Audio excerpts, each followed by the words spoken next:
नमस्कार दोस्तों, स्वागत है आपका मेरे YouTube चैनल हिम एजुकेशन में। तो आज हम जो है दुलाई वाली कहानी पढ़ने जा रहे हैं। तो दुलाई वाली कहानी जो है बंग महिला राजेंद्र बाला घोष के द्वारा लिखी गई है। तो आइए शुरू करते हैं।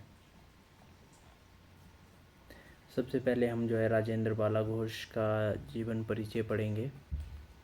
तो इसमें लिखा है कि हिंदी की प्रथम कहानीकार श्रीमती राजेंद्र बाला घोष बंग महिला का जन्म 1882 ईस्वी में बनारस में हुआ था।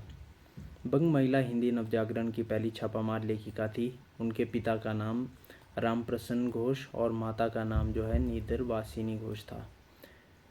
उनको बचपन में रानी और चारूबाला के नाम से पुकारा जाता था। तो ये याद रखना आपने, रानी और चारूबाला। उनका विवाह पूर्ण चंद्रदेव के साथ हुआ था। सन 1904 से 1917 तक उनकी रचनाएं विभिन्न प्रतिष्ठित पत्रिकाओं में प्रकाशित होती रही। अपने 2 बच्चों की असमय मृत्यु के बाद और पति के निधन से वे टूट गई। इन दोनों सदमों के कारण वे मौन हो गई और लेखनी को भी विराम दे दिया। तो इनकी कहानियों की बात करें तो चंद्रदेव से मेरी बातें 1904 में लिखी गई है। ये कहानी हमने पढ़ ली है। इसका लिंक जो है मैं आपको डिस्क्रिप्शन बॉक्स में दे दूंगा, वहाँ से पढ़ लेना आप। ये हमारे नेट के पाठ्यक्रम में लगी हुई है। इसके बाद देखें तो कुंभ में छोटी बहू 1906 में प्रकाशित हुई है। उसके बाद दुलाई वाली 1907 में सरस्वती पत्रिका में। ये तीनों कहानियाँ जो है सरस्वती पत्रिका में प्रकाशित हुई हैं। इसके बाद देखें तो भाई बहन 1908 में बाल प्रभाकर पत्रिका में प्रकाशित हुई। दालिया 1909, हृदय परीक्षा 1915 में सरस्वती पत्रिका में प्रकाशित हुई।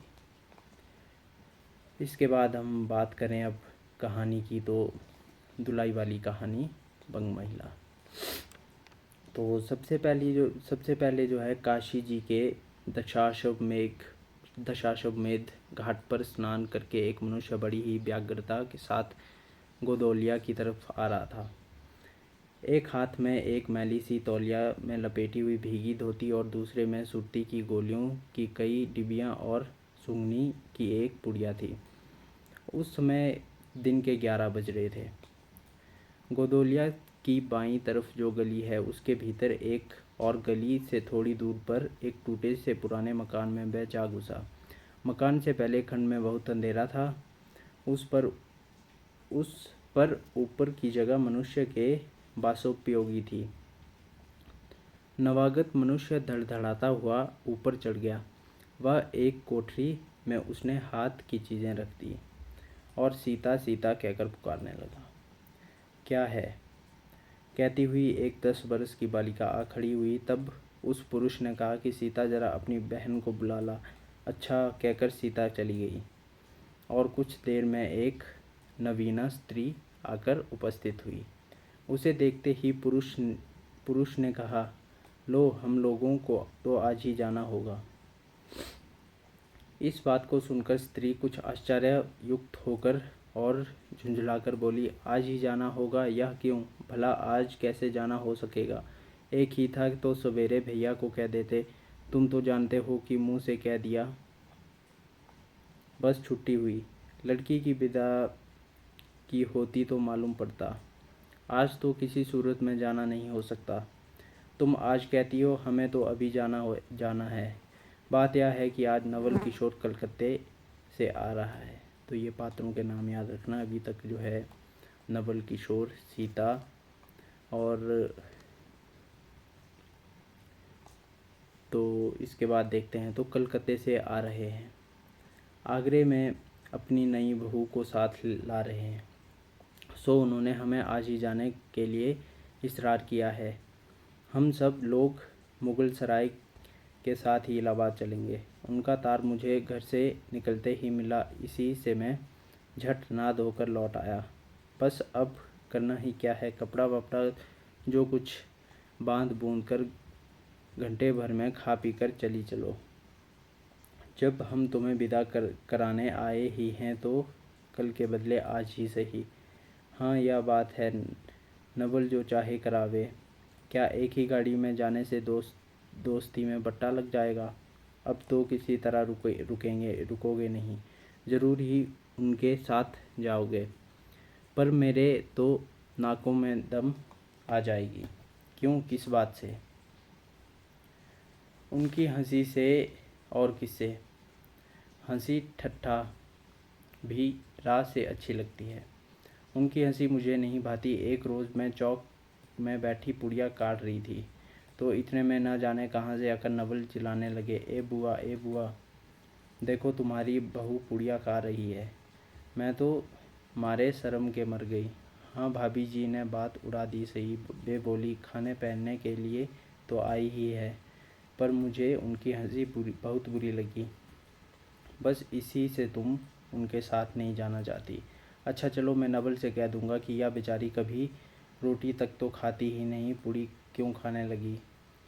इतना कहकर बंशीधर, तो बंशीधर जो है यहाँ पे पात्र का नाम आ गया। बंशीधर कोठरी के बाहर चले आए और बोले, मैं तुम्हारे भैया के पास जाता हूँ, तुम रो रुलाकर तैयार हो जाना। इतना सुनते ही जानकी देई की आंखें भर आई और आषाढ़ सावन की एक झड़ी सी लग गई। बंशीधर इलाहाबाद के रहने वाले थे। बनारस में ससुराल था। स्त्री को विदा करने आए हैं। ससुराल में एक साले साली और सास के सिवा कोई नहीं है। नवल किशोर इतने दूर के नाते में मेरे भाई हैं, पर दोनों में मित्रता का ख्याल अधिक है। दोनों में गहरी मित्रता है और दोनों एक जान दो कालिब हैं।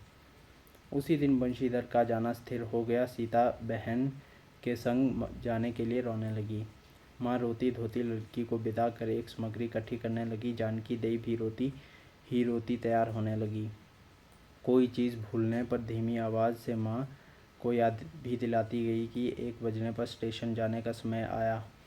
अब गाड़ी या इक्का लाने और जाए। ससुराल वालों की अवस्था अब आगे किसी नहीं कि 2-4 नौकर चाकर हर समय बने रहें। सीता के बाप के ना रहने से काम बिगड़ गया है। पैसे वाले के यहाँ नौकर चाकरों के सिवा और भी 2-4 खुशामदी घेरे रहते हैं। छूछे को कौन पूछे। एक कहारिन है, सो भी इस समय कही गई है। सालेराम की तबीयत अच्छी नहीं है। वे हर घड़ी बिछौने से बातें करते हैं। तिस पर भी आप कहने लगे, मैं ही धीरे धीरे जाकर कोई सवारी ले आता हूँ, नज़दीक तो है। बंशीधर बोले, नहीं नहीं, तुम क्यों तकलीफ़ करोगे, मैं ही जाता हूँ। जाते जाते बंशीधर विचारने लगे कि इक्के की सवारी तो भले घर की स्त्रियों के बैठने लायक नहीं होती, क्योंकि एक तो इतने ऊंचे पर चढ़ना पड़ता है, दूसरे पराये पुरुष के संग साथ बैठना पड़ता है। मैं लड़की की पालकी ही कर लूँ, उसमें सब तरह का आराम रहता है। पर जब गाड़ी वाले ने 1.5 रुपया किराया मांगा तो बंशीधर ने कहा कि चलो इक्का ही सही, पहुंचने से काम कुछ। नवल किशोर तो यहाँ से साथ है नहीं, इलाहाबाद में देखा जाएगा। बंशीधर इक्का ले आए और जो कुछ असवाब था इक्के पर रखकर आप भी बैठ गए। जानकी देई बड़ी विफलता से रोती हुई इक्के पर जा बैठी। पर अस्थिर संसार में स्थिरता कहाँ, यहाँ कुछ स्थिर नहीं है। इक्का जैसे जैसे आगे बढ़ता गया वैसे वैसे जानकी की लड़ाई कम होती गई। सिकरौल के स्टेशन के पास पहुँचते पहुँचते जानकी अपनी आंखें अच्छी तरह से पहुँच चुकी थी। दोनों चुपचाप चले जा रहे थे कि अचानक बंशीधर की नज़र अपनी धोती पर पड़ी और अरे, एक बात तो हम भूल ही गए कहकर पछता से उठे।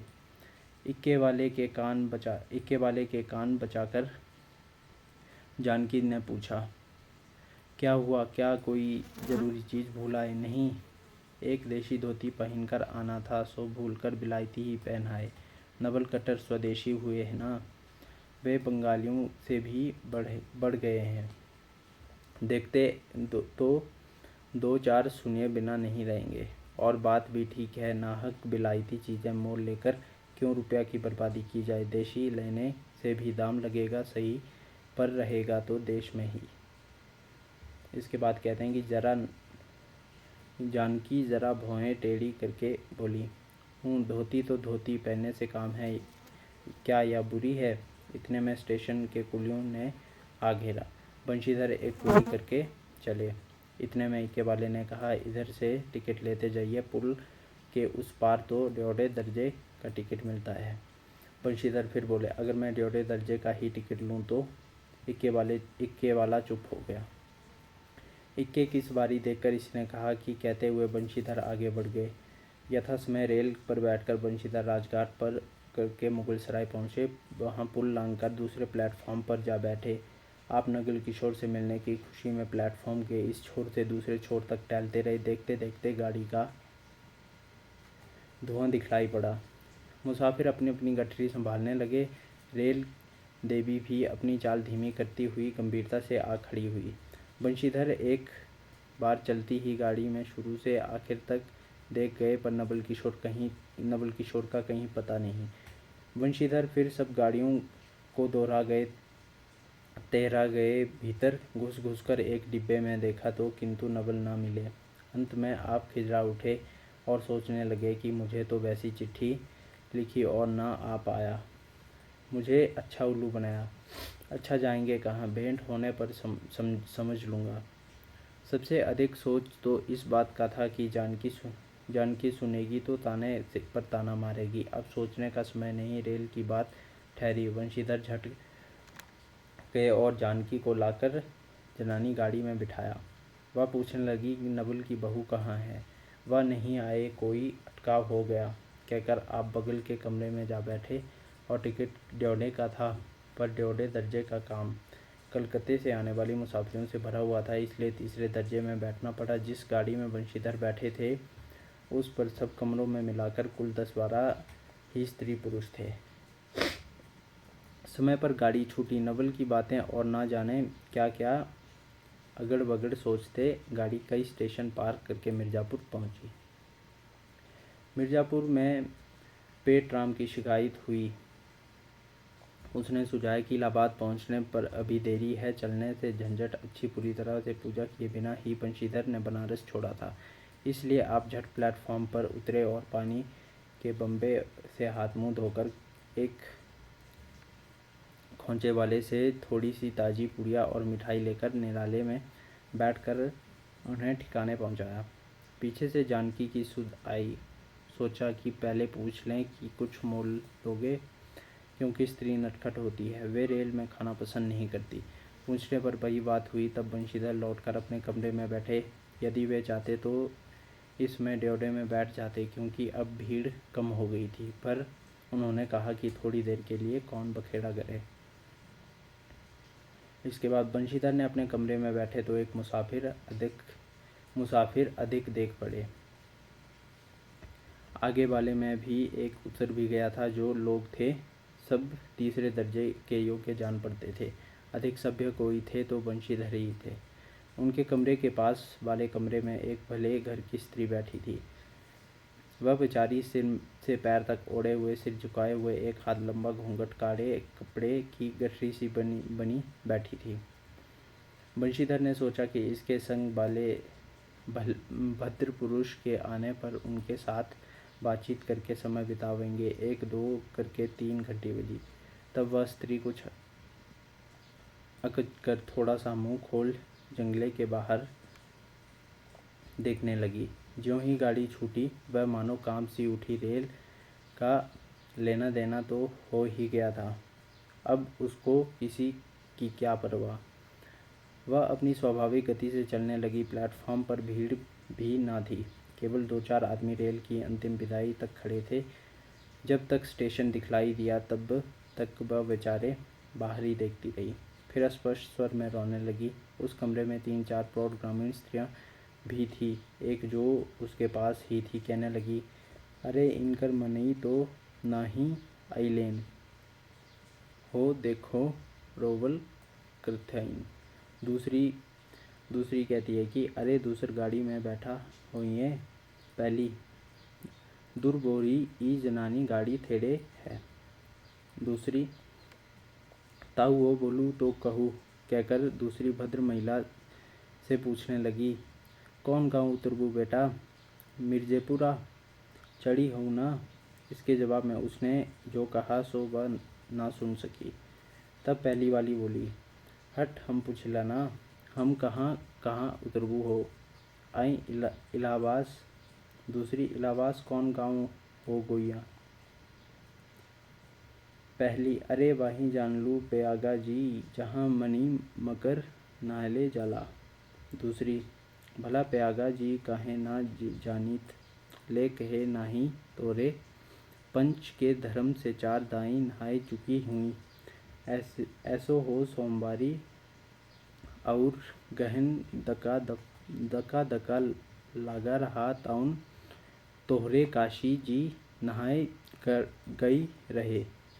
पहली वाली स्त्री बोलती है कि आवे जाए के तो सब औते जाता बटले बाटेन, फुन यह साइत तो बेचारो विपत में ना पड़ल बाटिली। हे हम पंचा ई हई राजघाट टिकस काउंटली मोगल के सराय उतरहील हो द पुन चढ़ली। दूसरी वाली स्त्री कहती है कि ऐसे एक दाई हम आवत रहे, एक मिली औरो मोरे संगे रही, दकोने टिसनिया पर उकर मालविका उतरे से की जुनताहिए गाड़ी खुली। अब भैया उगरा फाड़ नरियई, ए साहब गड़िया खड़ी कर, ए साहेब गड़िया तानी खड़ी कर, भला गड़िया दिनहाती काहे के खड़ी होए। पहली वाली स्त्री कहती है कि वो मेहरुआ बड़ी उजबक रहल, भला केहू के चिल्लाए से रेलियो कहूँ खड़ी होला। इसकी इस बात पर कुल कमरे वाले लोग जो है हंस पड़े। अब जितने पुरुष स्त्रियां थी एक से एक अनोखी बातें कहकर अपने अपने तजुर्बे जो है बयान करने लगी। बीच बीच पर उस अकेली अबला की स्थिति पर भी दुख प्रकट करती जाती।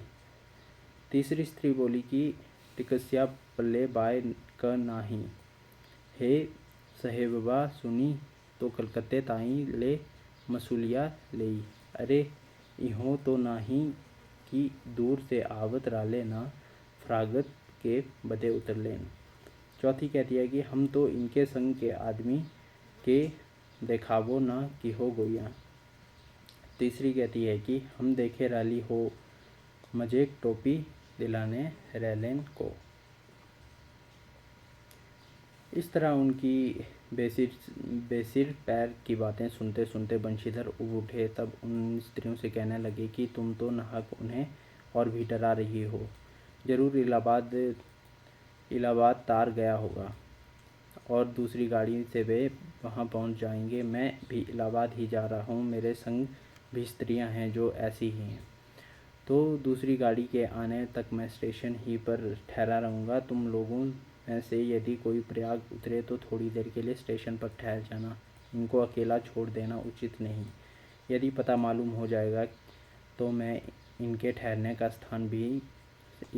के स्थान पर भी जो है पहुंचा दूंगा। बंशीधर की इन बातों से उन स्त्रियों की वाकधारा दूसरी और बह चली। हाँ, यह बात तो आप भली कही, ना ही भैया हम पचे काई के केवसू कुछ कहीं, अरे एक के एक करत ना बाय तो दुनिया चलत कैसे बाय, इत्यादि ज्ञान गाथा होने लगी। कोई तो उस बेचारी को सहारा मिलते देख खुश हुए और कोई नाराज भी हुए, क्योंकि सो मैं नहीं बतला सकती। उस गाड़ी में जितने मनुष्य थे सभी ने इस विषय पर कुछ ना कुछ कह डाला। पिछले कमरे में केवल एक स्त्री जो फारसीसी छींट की धुलाई ओढ़े अकेले बैठी थी, कुछ नहीं बोली। कभी कभी घूंघट के भीतर से आंख निकालकर बंशीधर की ओर वह ताक देती थी और सामना हो जाने पर जो है फिर मुंह फेर लेती थी। बंशीधर सोचने लगे कि यह क्या बात है, देखने में तो यह भले घर की लगती है, भले घर की मालूम होती है, पर आचरण इसका अच्छा नहीं। गाड़ी इलाहाबाद के पास पहुंचने को हुई। बंशीधर उस स्त्री को धीरज दिलाकर आकाश पाताल सोचने लगे। यदि तार में कोई खबर ना आई होगी तो दूसरी गाड़ी तक स्टेशन पर ही ठहरना पड़ेगा, और जो उससे भी कोई ना आया तो क्या करूँगा। जो हो, गाड़ी नैनी से छूट गई। अब साथ की उन अशिक्षित स्त्रियों ने फिर मुँह खोला। का भैया का केहू बिना टिकस के आवत होई तो ओकर का सजाए होला। अरे ओका ही नहीं चाहत रहा कि मेहरारू के तो बैठा दिलेन और अपुआ तउन टिकस ले के चल देलेन। किसी किसी आदमी ने तो यहाँ तक दौड़ मारी कि रात को बंशीधर इसके जेवर छीन कर रफूचक्कर हो जाएंगे। उस गाड़ी